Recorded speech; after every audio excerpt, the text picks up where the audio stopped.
Thank you for coming to the Senior Spotlight. I'm Mary Cordova with Concierge Care Advisors. This is episode number 18, and I have the privilege of speaking to Ashley Angst today, one of my senior advisors, and so excited that she is joining us. She has brought so much to Concierge Care Advisors in such a short period. Ashley, welcome to Senior Spotlight. Thanks for having me. I'm excited to be here. I'm Talk really about what I do every day. Yeah, exactly, and the passion that you have. Before we get into that, let's talk a little bit about your background and where you came in senior care. And I know you went to college and was a caregiver and all that, but share with everybody what you do and your passion. Yeah, I started out working as a CNA, so a caregiver, actually providing hands-on care, and I did that in college, aiding in my efforts to continuing on to nursing school. And so started working as a caregiver, and it was kind of amazing going into this, early 20s, going into these homes, taking care of folks that are in their 80s and 90s, and then leaving after, a 12-hour shift and having their kids in their 50s and 60s come up to me, facing these really difficult situations at home. Sure. And saying, what do I do? And I'm 20. and I don't know, I feel for you so much and I can take care of them, but I'm not sure. Right. And it was just then when I started to realize that there was a real need for people that had the knowledge and were willing to help folks navigate these situations. And so from that point on, it was always senior care. And prior to this role, I was the director of operations for a home care company. And so moving to CCA was a really intentional move.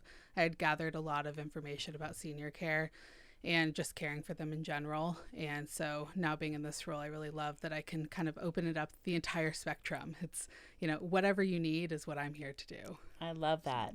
And I love that you said at the very beginning you knew how to care for them, but you didn't know how to navigate all of the things that they may need down the road for a good journey. Yeah.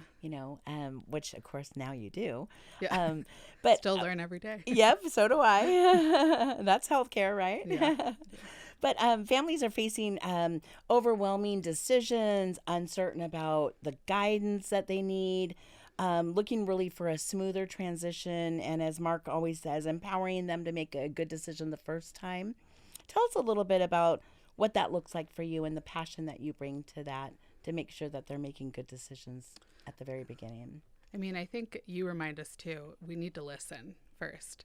When we meet folks, they're in all different situations. They could be at home just starting to plan, which is great. Yeah. But they could also be in the ER. Mm-hmm. And we know with dementia and brain change that sometimes you get to the ER and there's maybe not a great reason to be admitted. Yeah.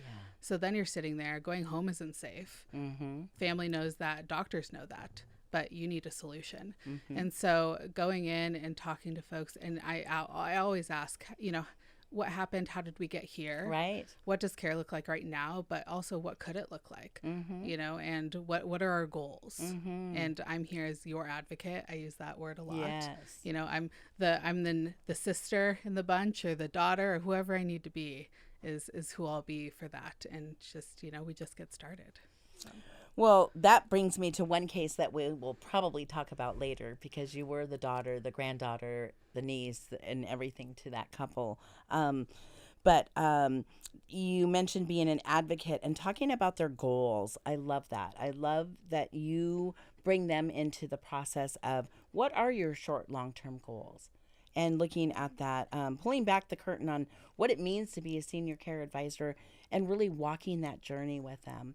And being that lifeline, because you not perhaps have gone through this with family members, but this is your life. This is what you do every day. You probably help 6 to 8 people every day navigate senior care. Yeah. And I never discount how difficult this process is. Right. I tell people that all the time. I want to acknowledge that up front. Mm-hmm. I don't pretend that anything is easy. I don't come through a door and say, listen, this is what you have to do. Mm-hmm. I want to hear what they want and what's important to them. And then I have to bring in some reality. Right. Sometimes. Kind of work backwards. Yeah. It's, Mm-hmm. But it's how can we make that meet with really what's going to be best for you at this point and maybe 5 years from now too. Right. How can we make everything meet in the middle and set you up for success? So.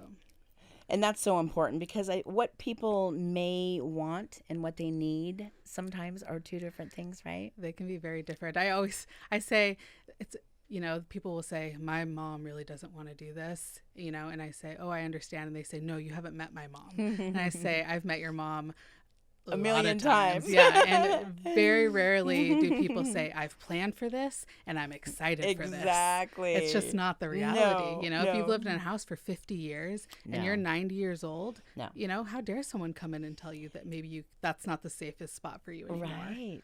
No, so we have to, people want to know that you know that. Exactly.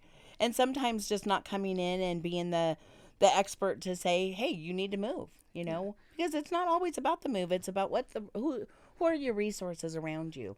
Are you getting social activity? Are you getting stimulation? How are you getting your meals? Are your medications being taken properly? All of those kind of holistic approaches. Yeah. And we're not here just to move people. As we know, we help with in-home care and all of that. But, as we know, we talked in our last segment with our advisory board, just the cost. Linda Marzano is on our advisory board. She mentioned having her mom at home and, making a promise, Mom, will never move you.